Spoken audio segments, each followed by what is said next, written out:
Hello. So, I wanted to cover, I put in this residential garage door insulation kit.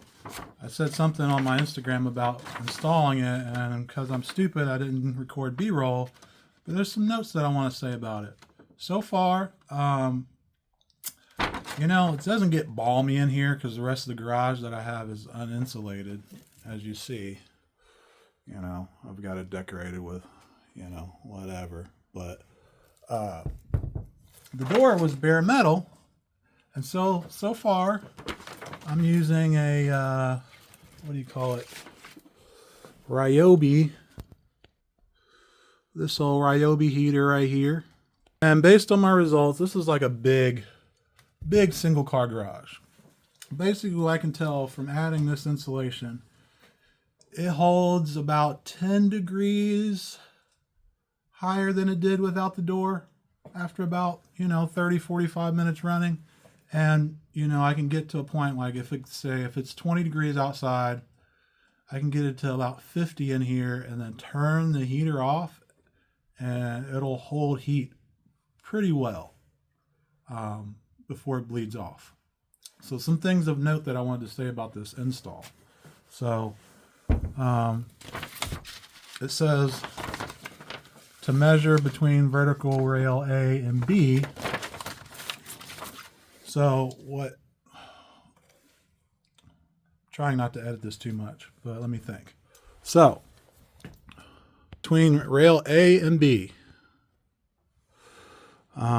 which would be like here and here, and then they instruct you to put these strips in here and then slide the rest in. And it works okay. Right now I have this dude. I might end up having to put some tape on because the lip for this bottom rail is thinner or something. Or maybe I just suck.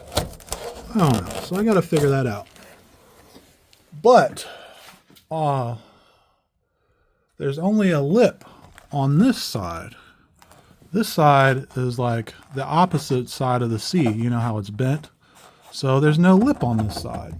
So what I would recommend, so on this side, I did the same thing where I put that strip in, and then the only thing that's really holding this in is the top and bottom lips, which is why I theorized that bottom piece is slipping off.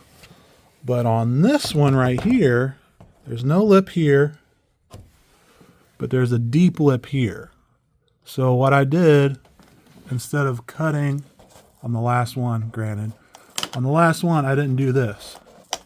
I just cut it to length all the way, the deepest part of the channel to here.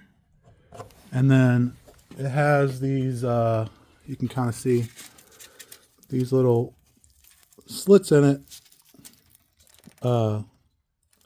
that kind of help it flex in. So I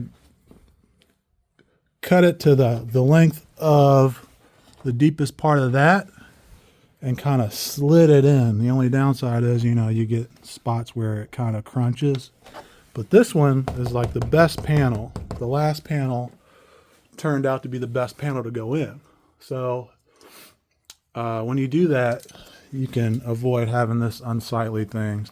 I had a friend that told me, and I should have listened to him, to kind of glue these in with expandable foam. That way it makes contact with the door and sticks to it and looks better. But overall, if I were to say any recommendations or anything I would do different, is I would, instead of going by the instructions exactly, I would look at the door and figure out which way would be best to do each panel, because the way this metal door is designed, you should be doing one side different than the other side. But for $49 for doing a single door, obviously if you have a,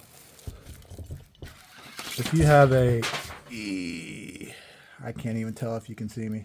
If you have a double door, a two door garage door, obviously it's gonna, God, it's cold. I don't feel like turning my heater on. I just came out to record this.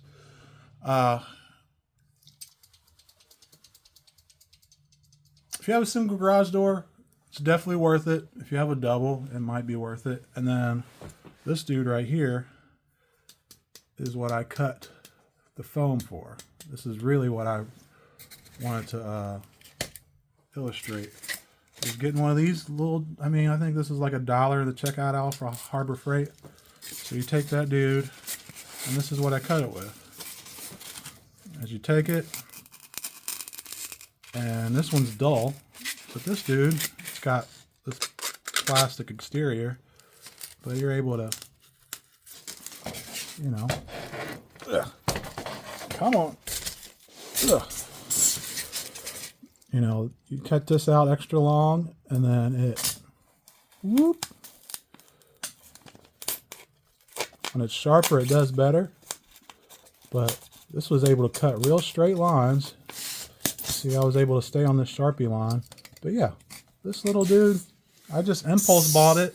I don't usually keep these around, but I impulse bought it one day. And it's been in my, you know, extra tool drawer. And I'm glad I had it around because, you know, I just decided to do this project after some beers in the middle of the night. And if I didn't have that extendo blade and was trying to do it with just a regular razor knife or something, it wouldn't have worked out very good for me.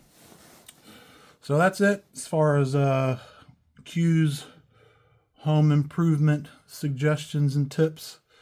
Definitely recommend it. If I think about it, I'll put the link to the Home Depot link that I bought it for. They didn't have it in store. You order it and it shows up in like 3 days.